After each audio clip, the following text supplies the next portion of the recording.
1980 کی دہائی میں پورے امریکہ میں اس کی کرامات کا ڈنکا بجتا تھا۔ اس کا دعویٰ تھا کہ خدا خود اس سے بات کرتا ہے۔ یہ اپنے سامنے آنے والے مریضوں کو ان کے نام، ان کے مکمل پتے اور ان کی بیماری کی تمام تر تفصیلات بتا دیا کرتا تھا۔ John 3784 Archwood Road. God is burning those blood clots out of his veins, out of his arteries. اس کا یہ بھی دعویٰ تھا کہ یہ جنات اور شیاطین سے چھٹکارا دلا سکتا ہے۔ یہ ویل چیئر پر موجود مریضوں کو حکم دیتا کہ اٹھو اور چلو۔ ویل چیئر پر موجود مریض اٹھتے اور چلنے لگتے۔ Stand up, walk on your own.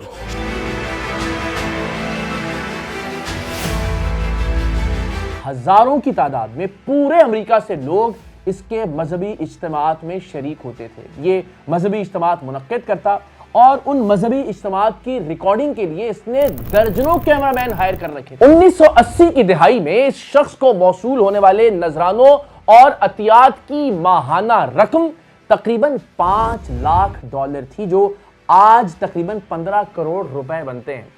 آج کے 15 کروڑ روپے یا آج کے $5 لاکھ 1980 کی دہائی میں کتنی ویلیو رکھتے ہوں گے، اس کا اندازہ آپ لگا سکتے ہیں۔ خدا سے باتیں کرنے کے دعوے دار اس شخص کا نام تھا پیٹر پاپوف۔ پیٹر پاپوف کئی سالوں تک مذہب، خدا اور شفا کے نام پر لاکھوں کروڑوں ڈالرز کماتا رہا۔ ہزاروں لاکھوں امریکی اس کے مرید بن گئے تھے، لیکن پھر ایک دن 1986 میں ایک محقق اور ایلوژنسٹ جیمز رینڈی اور اس کی ٹیم نے پیٹر پاپوف کا بھانڈا پھوڑ دیا۔ انہوں نے یہ ثابت کیا کہ دراصل پیٹر پاپوف ایک ایئر پیس کے ذریعے ریڈیو کنیکٹیوٹی کے ساتھ اپنی اہلیہ سے کنیکٹڈ رہتا ہے، اور اس کی بیوی الزبتھ اسے مریضوں کے بارے میں تمام تر تفصیلات بتاتی ہے، وہ تمام تر تفصیلات جو مریضوں نے اس کے مذہبی اجتماعات میں شامل ہوتے ہوئے ایک فارم فل کرتے ہوئے لکھ دی ہوتی ہیں۔ Hello, Petey. Can you hear me? If you can't, you're in trouble. 1986 میں ایک عام آدمی تصور بھی نہیں کر سکتا تھا کہ ٹیکنالوجی کا استعمال کرتے ہوئے ایک ایئر پیس کے ذریعے یہ ممکن بھی ہے کہ پیٹر پاپوف کسی دوسرے شخص سے ان کی تمام تر تفصیلات لیتا۔ اس بات کو ثابت کرنے کے لیے جیمز رینڈی اور اس کی ٹیم نے ایک پورا سٹنگ آپریشن پلان کیا۔ جیمز رینڈی کے اسسٹنٹ سٹیو شاس کے ساتھ تھے، اور ایک کرمنل ایکسپرٹ الیگزینڈر جیسن نے بھی اس سٹنگ آپریشن میں ان کا ساتھ دیا۔ جیسن ایک گارڈ بن کر پیٹر پاپوف کے ایک مذہبی اجتماع میں شریک ہوئے، اور اس نے ریڈیو سکینر کے ذریعے اس ریڈیو ایکٹیویٹی کا جائزہ لیا اور اس ریڈیو ایکٹیویٹی کو ریکارڈ کیا، اور ریکارڈنگ میں یہ بات ثابت ہو گئی کہ پیٹر پاپوف کی بیوی الزبتھ اسے ایئر پیس کے ذریعے، وائرلیس ڈیوائس کے ذریعے تمام تر مریضوں کی تفصیلات بتایا کرتی تھی۔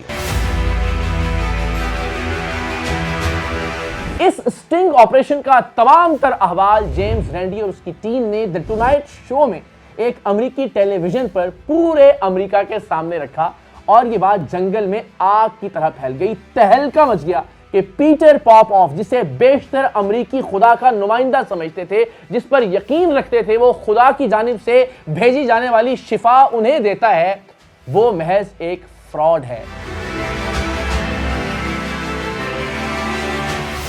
پیٹر پاپوف کے پاس اب اس کے سوا کوئی چارہ نہیں تھا کہ وہ اس بات کو تسلیم کر لے کہ وہ واقعتاً ایک ایئر پیس کا، ایک ریڈیو ڈیوائس کا استعمال کرتا تھا، اس لیے کہ ٹونائٹ شو میں جیمز رینڈی نے تمام تر ریکارڈنگ امریکی عوام کے سامنے رکھنی تھی۔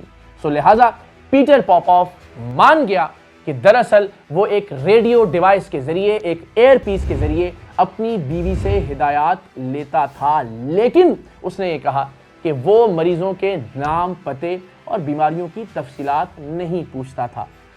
اپنے اس جرم کے جواز اور عذر پیش کیے جانے لگے، لیکن جیمز رینڈی اور اس کی ٹیم نے اپنا کام مکمل کر رکھا تھا۔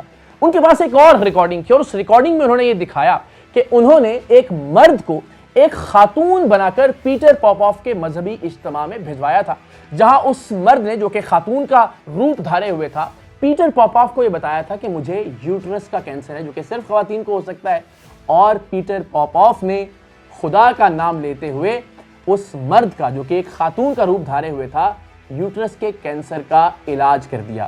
دنیا کو بتایا, دنیا کو جتایا اور دکھایا کہ دیکھیے میں نے اس خاتون کے یوٹرس کے کینسر کا علاج کر دیا ہے.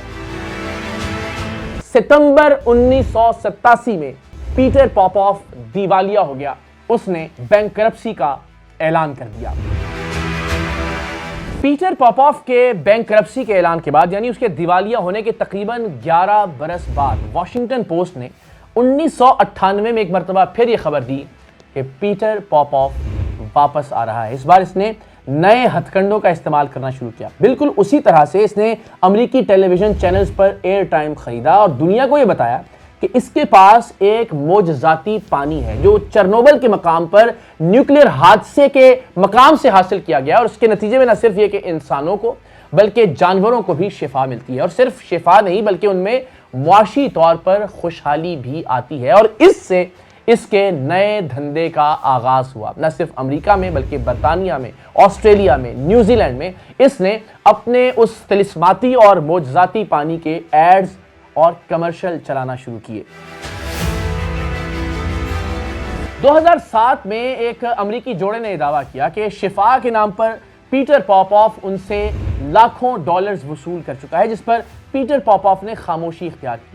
ABC نیوز نے 2007 میں مزید ایسے لوگوں کو ڈھونڈ نکالا کہ جن سے پیٹر پاپوف نے شفا کے نام پر ہزاروں لاکھوں ڈالرز وصول کیے تھے, اور اس معاملے پر بھی پیٹر پاپوف کی جانب سے خاموشی اختیار کی گئی. لیکن ایک خاتون نے جب قانونی راستہ اپنایا تو پیٹر پاپوف کی جانب سے اسے کئی ہزار ڈالرز واپس بھی کیے گئے. اس کے طلسماتی اور معجزاتی پانی کا نام تھا میریکل سپرنگ واٹر, اور اس کے ساتھ یہ اپنے تئیں ایک پاکیزہ مٹی بھی لوگوں کے گھروں میں بھجوایا کرتا تھا, اور جو بھی فیملی یا خاندان ایک بار اس سے رابطہ کر لیتے انہیں بار بار خطوط بھیجوائے جاتے, ای میلز بھیجوائی جاتی. انہیں یہاں تک کہا جاتا کہ اگر آپ پیٹر پاپوف کے مقصد کے لیے نذرانے اور عطیات دیں گے تو غیر مرئی طور پر نہ دیکھنے والی قوتیں آپ کے بینک اکاؤنٹس میں رقم ڈال دیں گی. تو لوگوں کو اس طرح سے بے وقوف بنا کر لاکھوں کروڑوں ڈالر کمائے جاتے رہے. بدقسمتی کی بات یہ ہے کہ مذہب کے نام پر دھندا کرنے والے پیٹر پاپوف نے 2006 میں ایک چرچ رجسٹر کروا لیا, اور اس چرچ کے رجسٹر ہونے کے بعد اب پیٹر پاپوف کی آمدن, وہ کتنے لوگوں کو کیا تنخواہ دیتا ہے, وہ کیا اخراجات کرتا ہے, اب امریکی قوانین کے مطابق کوئی بھی اس کی باز پرس نہیں کر سکتا. لیکن پیٹر پاپوف کا لاکھوں کروڑوں ڈالرز کا دھندا آج کے امریکہ میں بھی جاری ہے. اور اب آئیے پیٹر پاپوف ہمارے شف والے بابا سے کس طرح سے مماثلت رکھتا ہے. دونوں شفا کے نام پر لوگوں کو لوٹتے رہے, دونوں خدا کے نام پر لوگوں کو لوٹتے رہے, دونوں مذہب کے نام پر لوگوں کو لوٹتے رہے, دونوں کیمروں کا استعمال کرتے رہے. وہ 1986 میں کیمروں کا استعمال کرتے ہوئے ٹیلی ویژن چینلز پر ایئر ٹائم خرید کر لوگوں کو بے وقوف بناتا رہا, اور شف والی سرکار یعنی حق خطیب سوشل میڈیا کے ذریعے لوگوں کو بے وقوف بناتا رہا. پیٹر پاپوف بھی ویل چیئر سے لوگوں کو کھڑا کرنے کا ڈرامہ کرتا, اور 40 برس بعد آج بھی حق خطیب اور شف ویل چیئر سے لوگوں کو کھڑا کرنے کا ڈرامہ کر رہا ہے.